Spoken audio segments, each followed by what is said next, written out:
শুনলাম মৃত্যুর পর ভাই বোন আর দেখা হবে না, কথাটা কতটুকু সত্য? জন্মদিনে কি বিয়ে করা যাবে? মুরব্বীরা বলেন জন্মদিনে বিয়ে করলে নাকি সংসার টিকে না। অজু করে এসে সন্তানকে দুধ খাওয়ালে কি অজু নষ্ট হবে কিনা? লুডো খেলা কি হারাম?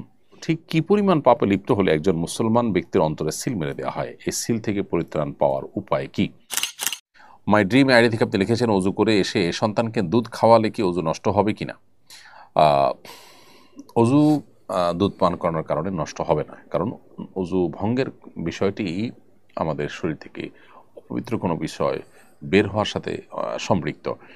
তো মা যখন সন্তানকে দুধ খাওয়ান তখন সেই দুধটা কোনো নাপাক কোনো বিষয় না, বিধায় এ দুধ শরীর থেকে নির্গত হলো, সন্তান পান করলো, তার ফলে মায়ের অজু নষ্ট হওয়ার কোনো কারণ নেই। তানহা তাবাসসুম লিখেছেন, লুডো খেলা কি হারাম? সরাসরি হারাম বলা হয়তো কঠিন হবে, কিন্তু মাকরুহ তাহরিমি থেকে অবশ্যই খালি না। একে তো অনর্থক কাজ, দ্বিতীয়ত যে সমস্ত খেলাধুলা শারীরিক কোনো কসরত নাই, এ সমস্ত খেলাধুলা আসলে কোনো মানুষের রিফ্রেশমেন্টও হয় না, মানুষ আরও বোর ফিল করে।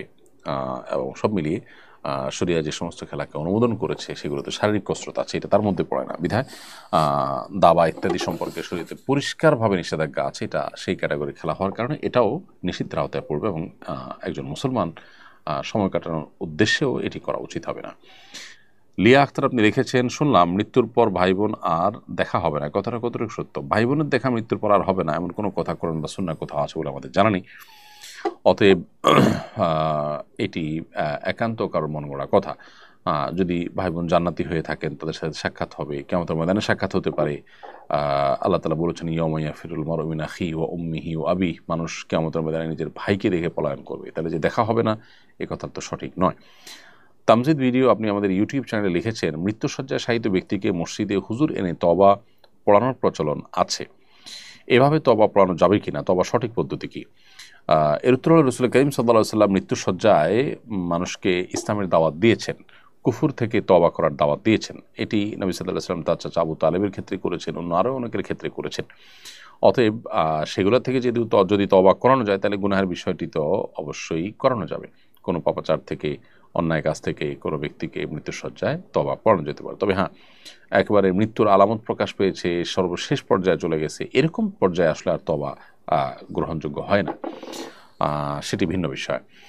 আর যেহেতু রাসূল আকরাম সাল্লাল্লাহু আলাইহি ওয়াসাল্লাম তওবা পড়েছেন, অতএব কোনো আলেম ওলামা যদি তওবা পড়ান সে অর্থে এটি জায়েজ আছে ইনশাআল্লাহ তাআলা। এরপরে প্রশ্ন হলো, ঠিক কি পরিমাণ পাপে লিপ্ত হলে একজন মুসলমান ব্যক্তির অন্তরে সিল মেরে দেওয়া হয়? এই সিল থেকে পরিত্রাণ পাওয়ার উপায় কি? দেখুন, আমরা তিনটি গুনাহ বা অপরাধের কথা বলবো, যে তিনটি গুনাহ বা অপরাধের ফলে মানুষ অন্তরে মোহর মেরে দেওয়ার কথা হাদিসে বর্ণিত হয়েছে।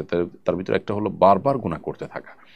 একই অপরাধ যদি বেপরোয়াভাবে মানুষ বারবার করতে থাকে তখন তার অন্তরে আসলে মোহর মেরে দেওয়া হয়, বা অন্তরে সত্য অসত্য নিরূপণ করার শক্তি হারিয়ে ফেলে। মোহর মারা বলতে, সিল মারা বলতে আপনার কোনো একটা স্বচ্ছ আয়না, সেটা দিয়ে মানুষ ভালো মন্দ দেখে, চেহারা ত্রুটি বিচ্যুতি দেখতে পায়, কিন্তু যখন সে আয়নাটাতে ময়লা পড়ে ভরে যায় তখন সেটা দিয়ে আর সত্য অসত্য, ভালো মন্দ, সুন্দর অসুন্দর এটা আর দেখা যায় না। তো মানুষের অন্তরে যখন মোহর মেরে দেওয়া হয় তখন সে অন্তর দিয়ে ভালো মন্দ বোঝার ক্ষমতা তার হারিয়ে ফেলে, এবং এটা খুব ডেঞ্জারাস একটা বিষয় যে সে তার তওবা করে জীবনকে পরিবর্তন করার সুযোগ কমই পায়। এরকম একটি বিষয় হলো যে বারবার কোনো লোক যখন পাপাচারে লিপ্ত হয়, এ সম্পর্কে মুসনাদ আহমদের একটি হাদিস, প্রসিদ্ধ হাদিস রয়েছে, যে আমরা অনেকে শুনেছি। নবী সাল্লাল্লাহু আলাইহি ওয়াসাল্লাম বলেছেন, কোন ইমানদার বান্দা যখন কোনো গুনাহ করে তখন তার অন্তরে একটা কালো দাগ পড়ে, যখন সে আবার গুনাহ করে আরেকটা দাগ পড়ে, আর যদি গুনাহ করে সে তওবা করে ওটা মুছে যায়, আর যদি তওবা না করে তাহলে আরেকটা, ওটা তো আসেই, আবার গুনাহ করলে আবার আরেকটা দাগ পড়ে, এভাবে বাড়তে বাড়তে একটা পর্যায়ে তার অন্তর ময়লায় পরিপূর্ণ হয়ে যায়। অন্তরের উপরে আয়নার মতো করে, আয়নার স্বচ্ছ আয়না যেরকম দাগ পড়ে যায়, তার পুরো অন্তর উপরে দাগ পড়ে যায়। এরপরে নবী সাল্লাল্লাহু আলাইহি ওয়াসাল্লাম কোরআনে আয়াত তেলাওয়াত করেছেন, কাল্লা বাল রানা আলা কুলুবিহিম মা কানু ইয়াকসিবুন। এরকম বারবার পাপাচার করতে করতে মানুষ অন্তরে উপরে জং ধরে যায়, লোহার উপরে যেরকম জং ধরে যায় এরকম ময়লা পড়ে যায়, মরিচিকা পড়ে যায়।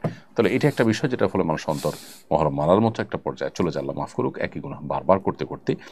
দ্বিতীয়ত, লাগাতার 3 সপ্তাহ বেশি জুমার নামাজ তরক করলে তাদের অন্তরে মোহর মেরে দেওয়া হয়। এ সম্পর্কে সুনান আবু দাউদে হাদিস বর্ণিত হয়েছে, নবী করিম সাল্লাল্লাহু আলাইহি ওয়াসাল্লাম বলেছেন যে, মান তারাকা সালাসা জুমাইন তাহাউনান, যে ব্যক্তি অলসতা বশত 3 জুমা পরিহার করলো, ত্যাগ করলো, পড়লো না, তবে আল্লাহ আলা কলবে, তার অন্তরে আল্লাহ তাআলা মোহর মেরে দেন। যারা দূর দেশে প্রবাসে আছেন, যত কষ্টই হোক জুমার নামাজ তাদের পড়া উচিত। এভাবে মাসকে মাস আপনি জুমা তরক করলেন, এটা খুবই ভয়াবহ একটি বিষয়। আর সর্বশেষ যেটি সেটা হলো যে কুফরি কাজ করলে, কারণ আল্লাহ তাআলা কোরআনে কারিমে বলেছেন বলতবা আল্লাহু আলাইহা বিকুফরিহিম, কুফরির কারণে অনেকের অন্তরকে আল্লাহ তাআলা মোহর মেরে দেন। অতএব আল্লাহর কুফরি হয়, আল্লাহর প্রতি অস্বীকৃতি হয়, অস্বীকার করা হয় আল্লাহর কোনো বিষয়কে, সেরকম গুনাহ থেকে আমরা বেঁচে থাকার চেষ্টা করবো। আল্লাহ তাআলা আমাদের অন্তরগুলোকে সবসময় হক এবং সত্যকে গ্রহণ করার জন্য উপযোগিতা দান করুন।